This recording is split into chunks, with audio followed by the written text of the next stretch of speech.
The Absent Author. We're on Chapter 5.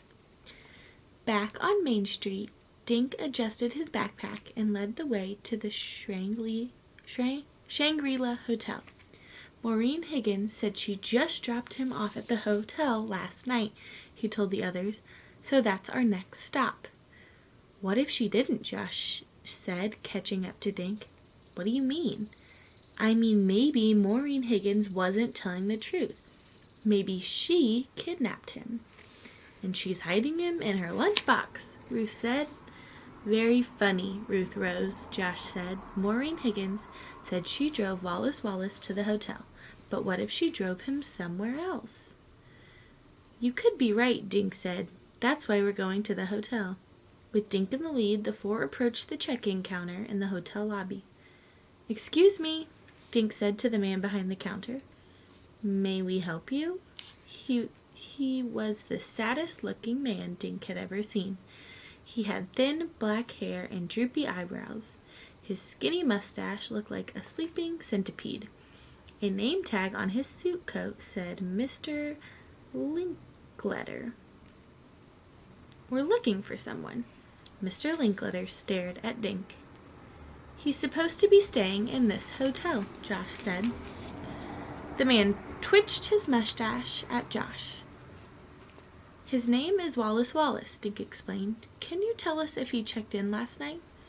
Mr. Linkletter patted his mustache. Young sir, if we had such a guest, we wouldn't give out any information. We have rules at Shangri-La, he added in a deep, sad voice. But he's missing, Ruth Rose said. He was supposed to be at the Book Nook this morning, and he never showed up. Dink pulled out the itinerary. See, he was coming here from the airport. The taxi driver said she saw him walk into this lobby. And he's famous, Ruth Rose said. She placed her book on the counter in front of Mr. Linkletter. He wrote this. Sighing, Mr. Linkletter looked down at Ruth Rose. We are quite aware of who Mr. Wallace is, young miss. Mr. Linkletter turned his sad eyes back on Dink.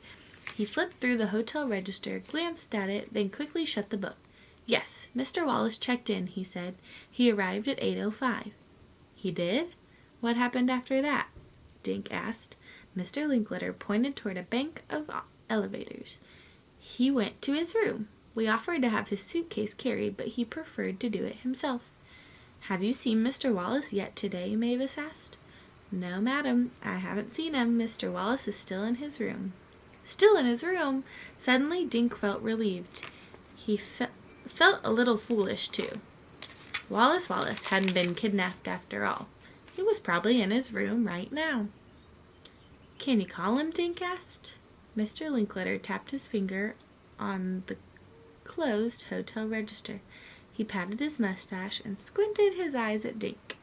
Please, Dink said, we just want to make sure he's okay. Finally, Mr. Linkletter turned around. He stepped a few feet away and picked up a red telephone.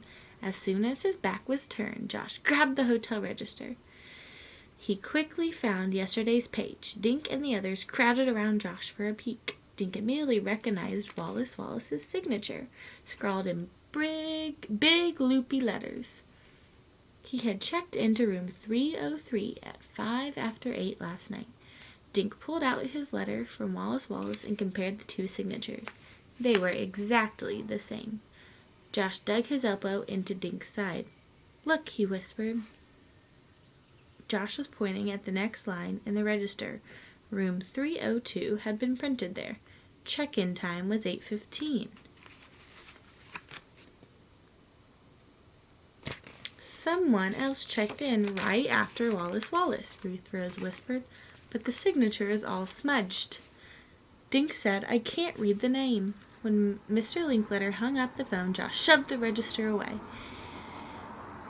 As Mr. Linkletter turned back around, Dink shut the register. He looked up innocently. Is he in the room? Dink asked. I don't know, Mr. Linkletter tapped his fingers on his mustache. There was no answer.